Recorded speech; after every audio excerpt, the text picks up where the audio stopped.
Ya, halo semuanya, selamat datang di pojok Tunas Gloria, podcastnya Tunas Gloria. Dan hari ini saya sangat senang dan juga sangat gugup sebenarnya karena kita kedatangan bintang tamu yang luar biasa. Nah, podcast ini juga Bapak Ibu kita berbicara tentang yang namanya pendidikan, terus ada juga tentang keluarga, prestasi, motivasi dan banyak lagi. Intinya komplit, plit, plit. Oke, Bapak Mama semua dan keluarga besar Tunas Gloria, pendidikan semua Kota Kupang, pokoknya di luar Kota Kupang juga keren. Nah, hari ini yang seperti tadi saya sudah bilang, kita kedatangan tamu, tapi sebelumnya saya minta izin dulu, saya buka masker ya. Ya, oke. Ini dia Kadis Pendidikan, Kepala Dinas Pendidikan dan Kebudayaan, Bapak Dumul Jami. Halo Bapak, apa kabar? Halo, selamat sore semua.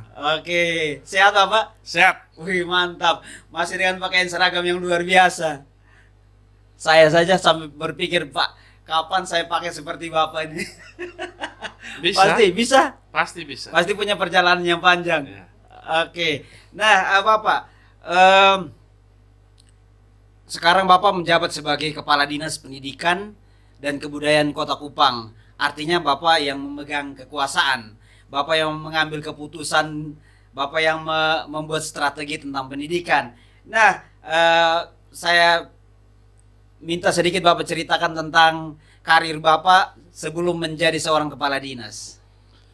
Baik, terima kasih Pojok Tunas Gloria yang saya hormati, yang sempat masuk ke link Tunas Gloria. Terima kasih, saya juga berbangga karena sebagai kepala dinas saya diundang di Pojok Tunas Gloria. Kreativitas dari kawan-kawan dan kepala sekolah di Tunas Gloria.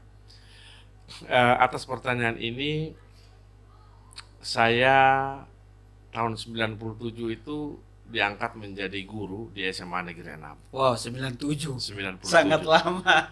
Iya. Oh, Nah, kemudian tahun 2000 itu oleh Pak Eskalerik, Lirik ya. dahulunya wali kota Kupang, Ya. itu tarik dari SMA Negeri 6 ke Dinas Pendidikan dan Kebudayaan Kota Kupang, dan beberapa waktu berselang setelah tarik itu saya mendapat jabatan sebagai salah satu kepala seksi di Dinas Pendidikan dan Kebudayaan Kota Kupang. Nah, setelah itu saya dipercayakan oleh Pak Wali Kota Kupang, Pak Eskalerik waktu itu sebagai Camat Oibobo. Camat. Camat Oibobo. Mantap. Iya, Berarti mengurus pemerintahan lagi ya. iya, di Mantap. situ. Nah, Oke. kemudian perjalanan selanjutnya saya menjadi kepala bagian. Ya, saya menjadi kepala bagian di Ekbang, Ekonomi Pembangunan. Ekonomi pembangunan. Ya, Ya, oke. saya di situ. Nah, setelah itu saya juga masih ada jabatan lain, yaitu di Sekretaris Bapedalda Kota Kupang. Jadi itu perjalanan Sangat panjang. sangat panjang. Nah, kemudian pada tahun 2008, 2008 ya. 2008 itu saya kembali ke sekolah SMA Negeri 7 Kupang Ya. di Molava. Itu jadi apa? Saya jadi guru. Jadi guru kembali. Jadi guru, ya. Mantap. Ya, jadi guru lagi. Itu guru apa tuh, Bapak? Saya guru PKN, PMP dulu. Oh iya betul, Iya. PMP. Nah, kemudian pada tahun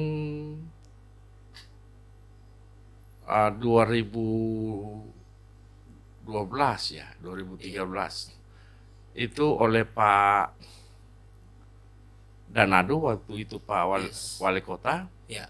itu saya diangkat menjadi Kasat Pol PP Kota Kupang. Jadi bukan lagi di pendidikan. Ya, kembali ke Berarti birokrasi. perjalanannya, wih, Ya, luar biasa. ya. Nah, itu kurang lebih 4 tahun. Setelah itu saya pindah lagi ke urus pendidikan di pengawas Pengawas lagi. sekolah, ya. Itu Menjadi pengawas dari sekolah. pemerintahan masuk lagi di Ya, pendidikan. DK fungsional pendidikan Oke. sampai dengan menjadi korwas itu di tahun 2017. 2017 kemarin. 2017 kemarin, 2018 oleh Pak Wali Kota Kupang Pak Jeffrey Kore Yes. minta saya untuk menjadi salah satu teman kerja Pak Jeffrey tapi urus pendidikan. Mantap, mantap. Nah, itu terjadi baru tahun 2018 saya pindah dari provinsi karena prosedur administrasinya juga cukup panjang. Yes. 2019 saya dilantik menjadi sekretaris dinas. Itu Februari ya, bulan Oke. Februari. Ya. Nah, terus kemudian di bulan November saya diangkat menjadi Kadis Pendidikan sampai dengan sekarang. Mantap. Kameramen tepuk tangan. Jadi minta maaf Bapak, dari tadi saya mau hitung tapi saya tidak sanggup hitung. Ya. Karir Bapak sangat banyak. Panjang. Dan yang pasti bahwa sebelumnya Bapak tidak pernah memikirkan ini. Artinya bahwa, saya mau tahu dulu, Bapak dulu cita-cita waktu SD mau jadi apa? Kalau saya dulu kan bapak saya Brimob ya. Brimob, oke. Jadi cita-cita saya itu kalau bisa jadi Pengganti Brimob juga. Bapak. Iya. Wih, mantap. Jadi tamat SMP itu SMP kelas 1, kelas 2 saya di SMP 2. Itu kita dan teman-teman sudah mulai olahraga waktu itu hari itu jalan belum sebaik ini ya di Eltari dulu. Iya. Jadi kita sudah mulai olahraga, lari-lari, kemudian push up, sit up, Bisa. squat jump yang ala polisi gitulah. Iya, iya. Kita sudah mulai latihan-latihan sampai dengan SMA kelas 3, kami dulu di SMA Negeri 3, latihannya terus. Latihan terus. Nah, kawan-kawan ada beberapa anak-anak polisi waktu itu, termasuk ada kawan yang sekarang sudah jadi lantas. Di ya teman akrab saya. Itu kita latihan sama-sama daftar karena dulu itu masih saya kurang tahu sekarang ya, tapi kalau dulu sudah ada kartu ujian itu. Kartu ujian, yes. Itu sudah bisa daftar. Mantap. Menjadi yang dulu sersan itu. Sersan. Satu kuning itu. Mantap. Ya. Oke. Itu kita mau daftar, tetapi salah satu persyaratannya itu kan harus ada persetujuan orang tua. Kawan-kawan saya yang lain itu, termasuk kawan yang di lantas sekarang itu dapat persetujuan orang tua. Tapi saya ketika saya omong dengan bapak saya, sudah almarhum, bapak saya bilang tidak. Astaga. Yang polisi itu cukup saya. Oh. Anak-anak tidak usah polisi. Oh, minta maaf saya potong. Mungkin Bapak tidak mau Pak Kadis mendapat pengalaman yang keras seperti Bapak. Mungkin kali. Atau bagaimana? Ya, kurang tahu tapi omongnya itu hanya singkat bahwa cukup bapak yang polisi, anak-anak tidak usah jadi polisi. Iya, cari yang lain. Iya, cari yang lain. Makanya saya kuliah dulu. Kuliah untuk FKIP. Ini ya, FKIP. Mantap. Nah, Bapak tadi sudah bilang bahwa awalnya tidak pernah terpikirkan bahwa akan menjadi seorang kadis. Nah, sekarang Bapak sudah ada di posisi ini yang kalau mau dibilang pemegang kekuasaan, pengatur strategi manajemen untuk pendidikan Kota Kupang. Nah, sudah mungkin strategi apa yang Bapak sudah pernah lakukan yang luar biasa? Ya, memang kalau menurut saya seseorang menilai dirinya sendiri itu akan tidak pas. Iya, mantap. Ya, orang lain pasti menilai lebih bagus. Tapi kali ini pertanyaannya saya harus jawab. Oke. Nah, memang beberapa kami sudah buat. Iya. Ya, beberapa kami sudah buat. Tetapi yang sangat nampak dirasakan sekarang itu terkait dengan aplikasi Bosto. Apa itu? Aplikasi dalam kerangka pengelolaan BOS secara baik dan sebaik-baiknya. Oke. Gitu. Jadi mantap. Memang kita punya Bosto, punya aplikasi Bosto itu dalam kerangka supaya jangan sampai ada lagi masalah, karena kami di Dinas Pendidikan waktu saya masuk itu kan ada salah satu teman kita di salah satu sekolah di Kota Kupang itu yang berurusan dengan pihak hukum dan sampai dengan eksekusi masuk ke lapas itu. Jadi pelajaran itu kami pikir cukup satu orang saja, sedangkan yang lain tidak boleh ada korban-korban yang lain. Jadi dari Bapak dan tim sendiri membuat terobosan yang baru, strategi yang baru untuk menangani hal tersebut, supaya ke depan bisa jadi yang lebih baik. Jadi yang lebih baik. Oke. Nah, Bapak setelah diangkat menjadi kepala dinas, yang pasti bahwa Bapak berpikir bahwa oke, saya punya satu mimpi yang besar untuk Kota Kupang dengan yang namanya pendidikan ini. Betul. Yang pasti bahwa setelah Bapak punya mimpi yang besar, datanglah tantangan pandemi COVID-19. Bagaimana tanggapan Bapak? Memang kita punya mimpi karena memang seorang pemimpin sekecil apapun dia harus punya mimpi. Yes. Ya. Kita punya sekolah ya. SD itu kan 160-an. Ya. SMP 60-an. Dan Pak tahu bahwa kualitas pendidikan masing-masing satuan pendidikan itu beda-beda. Beda-beda, iya. Sesama negeri saja beda. Iya. Apalagi ada swasta. Ya, termasuk misalnya Tunas Gloria ini kan termasuk salah satu sekolah dari sekian sekolah swasta yang bagus. Iya. Ya. Bagaimana sekolah-sekolah negeri bagaimana sekolah-sekolah negeri, sekolah-sekolah swasta ini, mimpi saya kalau bisa semua mempunyai kualitas yang paling kurang sama. Ya 11-12 lah 11-12, okay. Begitu. Nah, kita masih jauh. Masih jauh. Ada yang sudah sangat maju. Iya. Seperti kalau orang olahraga itu, kalau lari startnya sama, tetapi ada yang begitu cepat larinya, ada yang begitu lambat. Yes. Nah, memang mimpi saya kalau bisa semua akan masuk garis itu tidak waktunya tidak terlalu beda jauh. Ya, seperti tadi 11-12. Ya, 11-12. Kalau bisa seperti itu sehingga orang tua juga tidak ragu untuk memberi kepercayaan kepada sekolah mendidik anak-anaknya. Ya, kalau tidak tetap terjadi ketimpangan. Apalagi seperti Pak Ever. Yes. Pak Ever bilang kita baru mulai baru mau ada pandemi COVID. Astaga. Nah, memang pandemi ini ada baiknya.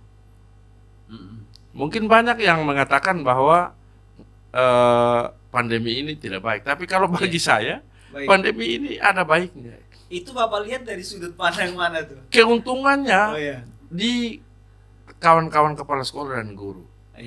Di sini baru kita tahu bahwa ternyata orang tua akui bahwa guru ada, baru bisa terjadi proses belajar mengajar yang baik. Wih, mantap. Keren. Kalau tidak kan lalu-lalu itu begini. Kalau anak prestasi, orang tua bilang apa? Ini siapa po anak? Betul. Ini siapa po anak dulu, bukan siapa gurunya dulu, bukan. Tapi kalau anak-anak itu gagal misalnya atau tidak terlalu bagus, ini gurunya kok goblok sekali. Nah, dengan corona ini salah satu yang diuntungkan itu guru. Yes. Ya, bahwa orang tua betul berharap bagaimana pandemi ini segera berakhir sehingga siswa kembali normal masuk ke sekolah dengan proses belajar tatap muka yang mana ada pertemuan antara guru dan siswa. Keuntungan yang berikut corona ini, Pak Evan, guru-guru yang dulunya malas untuk belajar teknologi, media, teknologi media seperti Pak Ever bilang, tidak mau harus. Jadi itu bagaimana ya? Diharuskan. Harus. Sesuatu yang terpaksa dan wajib. Kalau tidak berarti ketinggalan. Betul, betul. Yang menggunakan teknologi saja media ketinggalan, apalagi Betul. yang tidak. Yang tidak. Begitu. Jadi memang ada plus minus di sana sini, orang mengatakan corona itu begini. Ya, memang ada betulnya, tapi dari sisi positif saya melihat bahwa di sini kita diuntungkan. Iya. Dunia pendidikan diuntungkan dengan guru-guru yang sangat dibutuhkan dan sangat dihormati oleh orang tua sekarang. Mantap Bapak. Ya. Jadi seperti yang tadi Bapak jelaskan bahwa sebenarnya guru itu adalah pahlawan tanpa tanda jasa. Ya. Dan adanya pandemi juga, orang tua juga bisa mengetahui bahwa sebenarnya pahlawan tanpa tanda jasa tuh kerjanya seperti ini. Ya, Ya kan Pak? kan ada pepatah yang bilang toh, kalau kita mau membutuhkan sesuatu yang cepat, kita tanam kacang, kita tanam jagung. Yes. Kalau kita perlu yang jangka panjang, ya kita tanam mangga, kita tanam pepaya. Tetapi kalau kita mau kita menikmati selama-lamanya, tanam pendidikan. Tanam pendidikan. Ya, Itu generasi ke generasi. itu generasi ke generasi. Mantap. Gitu. Jadi setiap negara manapun di dunia ini, lokomotif utamanya adalah pendidikan. Dan Bapak Ibu guru ini menjadi orang-orang yang ada dalam lokomotif itu, Penggerak ya. penggerak. Mantap. Gitu. Mantap Bapak. Ya. Nah sekarang tadi Bapak sudah bilang bahwa seorang pemimpin itu mempunyai mimpi yang besar. Otomatis kan setelah ditentukan menjabat sebagai seorang pemimpin, memimpin sesuatu lembaga, maka di situ dia harus membuat sebuah terobosan Bapak. Nah yang tadi juga ada tantangan pandemi. Nah mungkin saya mau tahu dulu, semua orang pasti punya moto, ya. Semua orang pasti punya pandangan hidup bahwa kalau saya pandang hidupnya begini Bapak, kalau bukan beta siapa lagi? Kalau bukan sekarang kapan lagi? Iya. Kalau Bapak apa? Hidup ini tidak usah dipaksakan. Wis, Hidup ini seperti air mengalir. air mengalir ya. Dan doa menjadi kata kunci. Doa, betul. Hari ini saya misalnya sebagai kepala dinas, besok ada yang menggantikan dan saya tidak lagi menjadi kepala dinas, misalnya kembali ke guru, itu harus dinikmati. Kalau bagi saya itu harus dinikmati. Betul. Kenapa saya omong begitu? Waktu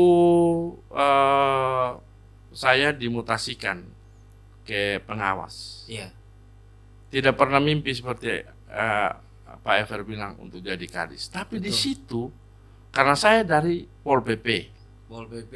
yang tidak paham, sudah lama sekali tidak paham tentang pendidikan. Saya harus di pengawas dan belajar kerja-kerja pengawas. Nah kesempatan itu saya punya senior-senior yang sudah duluan ke pengawas. Saya tidak pernah merasa malu untuk menanyakan apa saja dengan mereka kerja-kerja pengawas termasuk referensi. Iya. Ya. Mantap. Ya, jadi saya belajar di pengawas.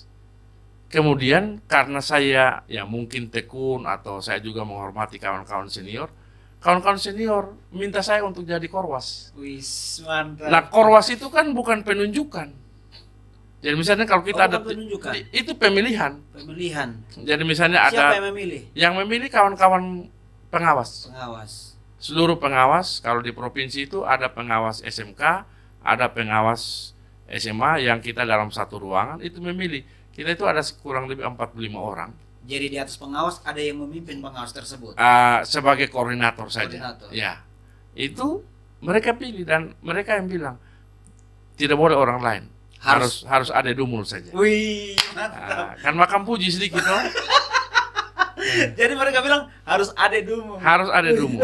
Ya, itu senior saya itu. Mantap. Ya. Sekarang masih ada mereka? Ya, sebagian masih ada. Ada yang mungkin sudah sudah pensiun, bahkan ada salah satu senior saya yang baik itu Pak Ofisir sudah almarhum. Yes. Tapi teman-teman yang lain seperti ada Pak Benu, teman-teman yang lain itu kita panggil Susi dengan Bu saja. Wis, dalam mantap. Mungkin karena pendekatan yang baik ini maka kawan-kawan bilang sudah kita mau ade jadi Ada yang jadi atau kepala ketua. koordinator pengawas gitu. Oke deh. Ya. Nah, yang saya tahu Bapak itu orangnya tertib. Bapak orangnya disiplin. Mungkin karena bawaan dari Pol PP atau bagaimana, jadi akhirnya di lingkungan atau di lingkup dinas pendidikan Bapak terapkan itu. Bukan, Oh, bukan ya? bukan. Memang saya kan diangkat jadi guru. Jadi guru. Guru itu kan dicontohi. Yes, mantap. Nah, kalau kita tidak disiplin, terus kita ajak siswa untuk disiplin, mana bisa. Jadi disiplin ini bukan karena di Pol PP. Bahkan di Pol PP itu saya menjadikan tempat pendidikan di sana. Iya. Jadi disiplin itu sudah sejak saya menjadi guru. Kalau siswa disuruh datang jam 7 pagi, setengah 7 saya sudah di sekolah. Mantap. Ada kawan-kawan di sini yang pernah di SMP Negeri 6 itu tahu persis. Oh, Tidak iya. pernah saya datang terlambat walaupun hujan.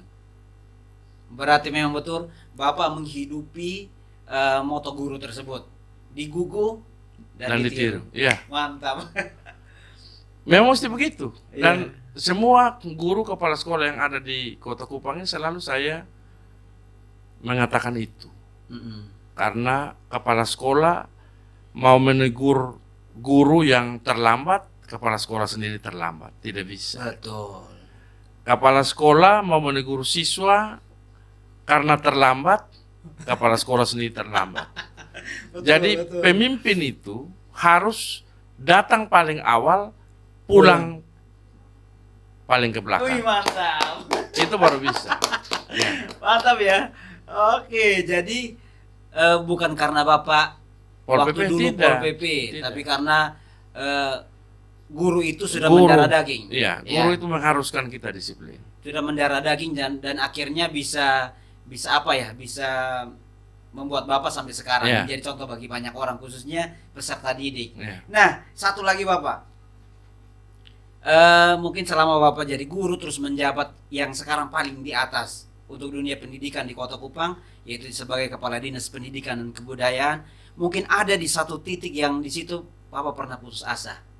Apakah pernah ada?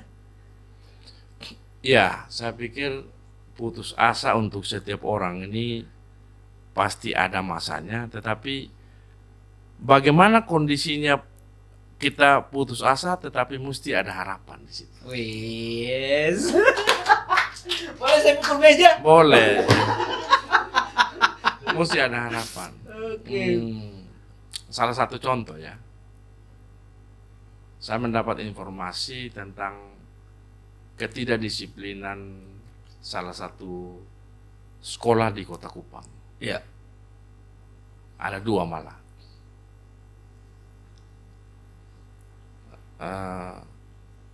Putus asa memang karena apa?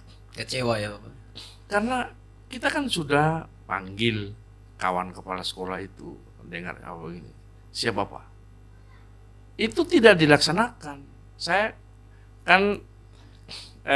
pemimpin yang mungkin tidak terlalu percaya laporan kawan-kawan di bawah. Saya pergi Turun ke lapangan. turun ke lapangan. Yes. Ternyata memang kepala sekolah yang bersangkutan tidak ada. Astaga. Tapi saya buat harapan di situ. Harapannya saya langsung buat solusi. Saya berkantor di sekolah yang bersangkutan. Pasti kepala sekolahnya begini ya, gemetar. Hari pertama kan dia pikir saya main-main. Wih. Besok saya mau berkantor sini.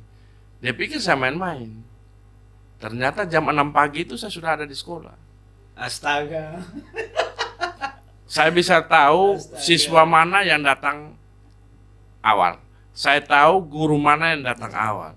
Saya tahu kepala sekolah datang jam berapa. Ternyata hari itu tidak datang. Saya pergi menjemput kepala sekolah. Mati. Saya pergi jemput. Minta maaf, itu sudah lama atau baru-baru?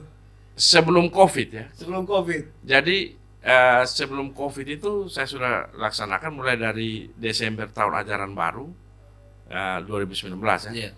Itu terus karena ada 2 sekolah, maka ini saya tinggalkan dengan pesan bahwa saya akan sekali-sekali datang dan saya ke sekolah yang berikutnya. Wow. Ya 11-12 memang. Wow. Ya. Tapi kan itu kan frustrasi juga. Kenapa? Maksud saya begini, ini kan semua orang dewasa. Ya, ini bukan Betul, anak, betul. bukan siswa. Bukan siswa. Ini kan semua orang dewasa. Kita tahu persis bahwa kita punya kebun itu di sekolah. Kita Yes. cangkul kebun, kemudian kita tanam Ilmu. tanamnya, terus Yeah. kemudian kita pupuk, siram, dan kita mendapat hasil tiap-tiap bulan. Yes. Obatnya kan kita harus disiplin, Pak. Betul. Gitu. Nah, jadi saya berkantor memang. Efeknya apa, Pak? Ya, Efek dari itu. ya pasti efek. Tapi saya itu lebih suka orang tidak usah munafik. Oh, ini ada kadis jadi saya datang sedu. Kan seharusnya bukan begitu. Dan memang saya sering diskusi juga dengan kawan-kawan kepala sekolah. Yes.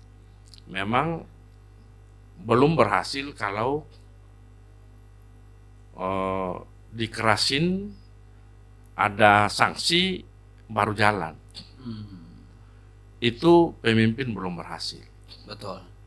Pemimpin berhasil itu manakala kita ajak diskusi, keputusan, hasil diskusinya apa, dengan kemauan yang sangat luar biasa dan baik. Kepala sekolah dan guru lakukan. itu. Mantap. Itu baru pemimpin yang berhasil. Jadi kalau menurut saya, memang saya omong dengan teman-teman kepala sekolah, saya termasuk salah satu pemimpin yang masih belum berhasil. Kalau gagal tidak juga, tetapi belum berhasil. Masih punya maksimal. target. Ya. Begitu. Dan oke, tadi saya sudah tahu bahwa punya tentang mimpi, terus pengalaman yang namanya juga seperti itu ya, pemimpin di mana bawahannya mungkin ada yang sangat sangat setia, ada yang mengerjakan tugasnya sesuai aturan, mungkin ada juga yang lalai seperti itu. Tapi intinya bahwa punya hati yang luar biasa untuk yang ditunjukkan untuk pendidikan Kota Kupang ya. Nah, yang berikut lagi saya mau tahu, atau Bapak mungkin kasih sampaikan pesan kepada orang tua masyarakat Kota Kupang tentang pendidikan ini. Baik, yang pertama khusus untuk Tunas Gloria ya. Mungkin ada orang tua atau siapa saja yang menonton YouTube Pojok Tunas Gloria. Pojok Tunas Gloria. Saya mau bilang bahwa menyekolahkan anak di Tunas Gloria itu tidak salah, pilihan yang tepat. Karena di sini kan karakternya Yes. bagus, kemudian proses belajar mengajarnya juga bagus. Saya tidak bermaksud promosi untuk semua orang nanti datang di sini. Betul. Tidak, tetapi orang tua yang sudah menyekolahkan anak di Tunas Gloria ini adalah pilihan yang tepat. Ada pilihan-pilihan banyak di luar sana. Kalau orang memilih di sini, berarti memang sekolah ini berkualitas. Yes. Banyak sekolah di Kota Kupang, tetapi tidak banyak yang punya kualitas yang baik. Iya. Ya, kalau apa adanya ya. Maka saya sering ngomong dengan kawan-kawan, kalau sekolah swasta Iya. itu tidak ada cerita lain selain menjual kualitas. Jualannya harus kualitas. Kenapa? Karena teman-teman sekolah swasta ini kan berbayar. Betul. Beda dengan sekolah-sekolah negeri. Yes. Jadi cukup banyak sekolah yang bermunculan baru, ya, bermunculan baru, dan tawarannya adalah tawaran kualitas.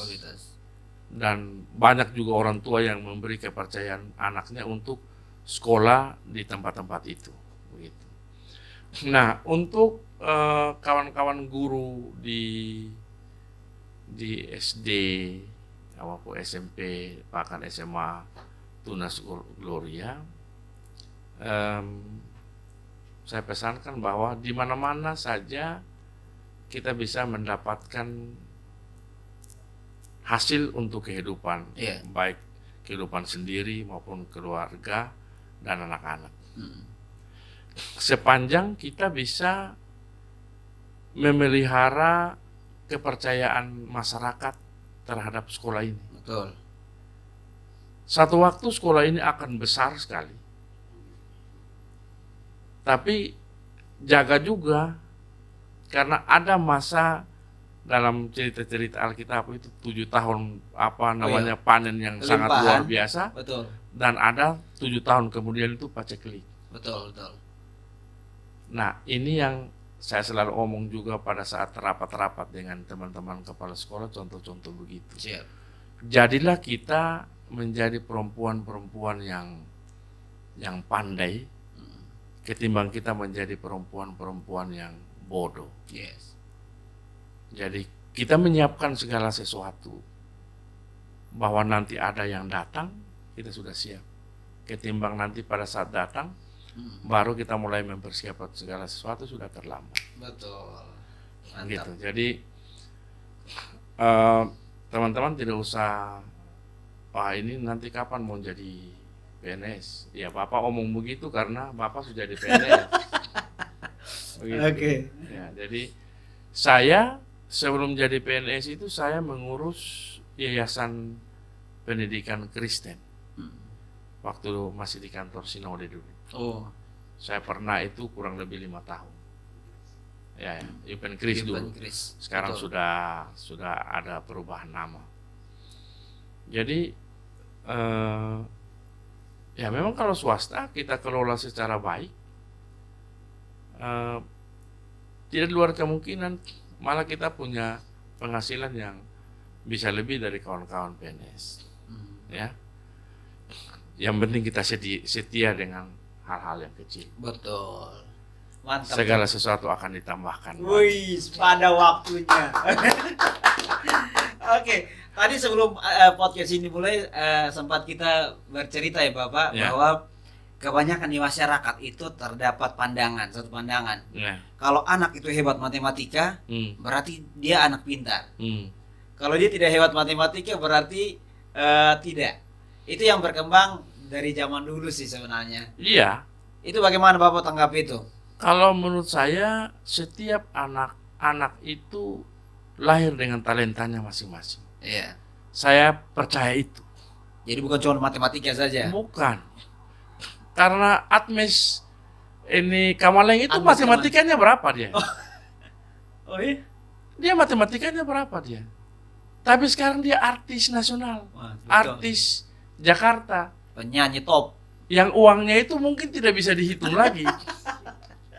Betul, jadi betul. kalau misalnya Tunas Gloria, ada anak-anak yang ajar matematika, ajar dengan halus, ajar sekarang, tidak bisa.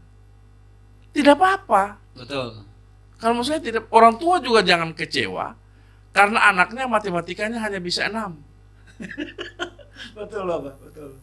Tidak bisa. Coba melihat anak itu baik-baik. Ini anak ini punya talentanya di mana? Betul. Bisa saja dia dinyanyi, bisa saja dia menari, Olahraga. bisa saja dia olahraga. Betul. Karena yang tadi cerita itu soal yang PON itu. Betul, betul. Iya toh? Iya. Ya bisa. Ya PON itu kan nasional, tapi kalau misalnya dia sampai di Olimpiade lagi, wih, itu lebih gila. Mantap. Seperti yang bulu tangkis. Betul. Yang bulu tangkis. Jadi begini, kita ini hanya karena tidak atau belum mampu untuk mengeksplor semua kemampuan talenta anak-anak kita. Makanya saya bilang dengan kawan-kawan kepala sekolah dan guru, coba tolong diinventarisir. Setiap kelas itu anak punya talenta apa. Betul. Memang talenta ini kalau biasanya yang lebih bagus kita dapat hasil menunjukkan talenta apa itu biasanya di tes psikologi. Tes psikologi. Ya, Yes. kalau misalnya kita bisa tes psikologi, di situ kita bisa tahu anak ini ke depannya dia seperti apa. Seperti apa. Nah, dia bisa masuk di mana. Dan juga sehari-hari secara selain psikologi, tes psikologi itu, kan Bapak Ibu guru berteman dengan mereka tiap hari. Anak ini hampir tiap hari suruh apapun dia menyanyi.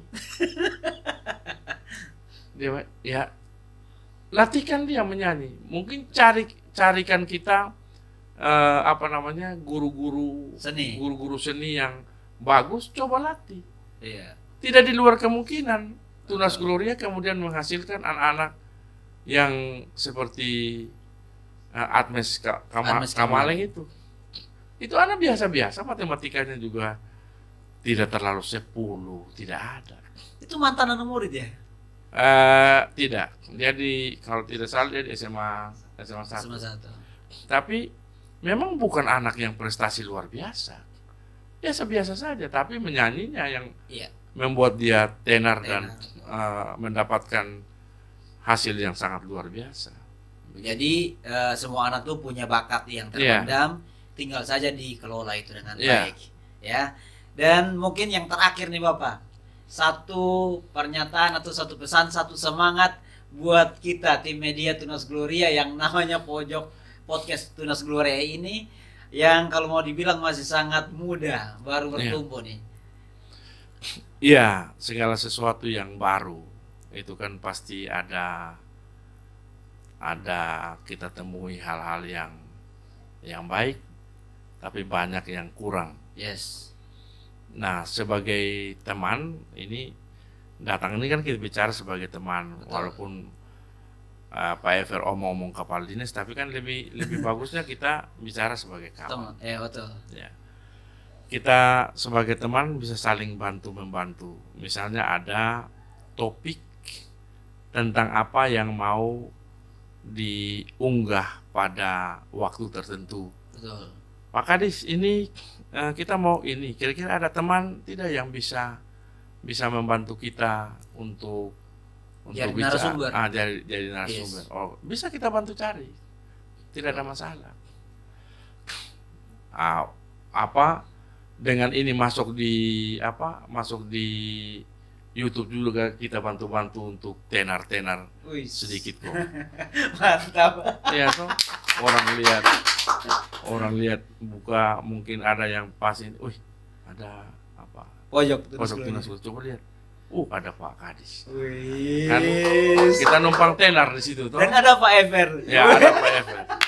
Calon kepala dinas masa depan. Bisa. Siapa tahu. Sekarang begini, kalau terkait itu, saya kurang tahu nanti kebijakan kementerian, Mas Menteri ini seperti apa. Iya. Tapi yang jelas bahwa kepala sekolah itu yang lalunya itu kita kejar NUKS. Iya. Seperti ibu mereka ada NUKS kan. NUKS. Sekarang ini sepertinya pelatihan untuk NUKS itu sudah dialihkan bagi sekolah penggerak dan guru penggerak. Jadi bukan masalah negeri atau swastanya. Itu yang saya belum tahu nanti kebijakannya. Karena saya pikir kalau ada terobosan begitu saya setuju. Jadi misalnya begini, kawan-kawan yang dari sekolah swasta lulus sekolah penggerak bisa jadi kepala sekolah di negeri. Itu bagus. Mantap. Dan siapa tahu saya bisa jadi kepala dinas nih. Boleh. Itu mimpi saya, Pak. Bukan, kan kita tidak tahu ke depan kebijakannya seperti apa, betul. Kita tidak pernah tahu. Sama seperti saya juga. Kita kan tidak pernah tahu ada kebijakan bahwa guru bisa ekspansi ke birokrat menjadi kepala dinas. Dulu kan tidak boleh. Betul. Nah, yang tidak boleh sekarang belum tentu tidak boleh selama-lamanya. Betul. Bisa jadi ke depan, misalnya kalau dia punya kualitas bagus, dites bisa jadi kepala dinas, dari swasta pun langsung jadi kepala dinas, bisa. Jalannya terbuka. Itu bukan sesuatu yang bukan tidak mungkin. Oke, mantap. Bisa jadi. Bahwa bisa kasih saya semangat dengan tinju satu kali di tangan. Boleh. Amin. Jadi ini satu dukungan ya buat kita semua untuk apa namanya? Untuk bukan cuma sekolah negeri saja tapi Iya. sekolah swasta, kerjakan tugas kalian dengan takut akan Tuhan. Itu Iya. yang pertama dulu karena waktu Tuhan itu akan indah pada waktunya. Betul. Begitu kan? Nah, terima kasih Bapak Kepala Dinas. Terima kasih, Buat Pak kesempatan Ever. kali ini Ya. kita punya satu hadiah buat Bapak. Terima kasih. 1, 2, 3. Wih. Oke, kita punya satu hadiah dari podcast Ya. Pojok Tunas Gloria ini buat Bapak. Ya, Oke, makasih. mungkin nanti Bapak buka dulu. Ya buka, Ya, pasti buka harus. dulu. Itu Bim Salabim Abdakadabra. Apa itu? Wih, Oke. mantap ya. Jadi ada, oke boleh buka plastiknya. Ya, Ada pojok Pojok Tunas Tunas Gloria. Gloria. Yeah.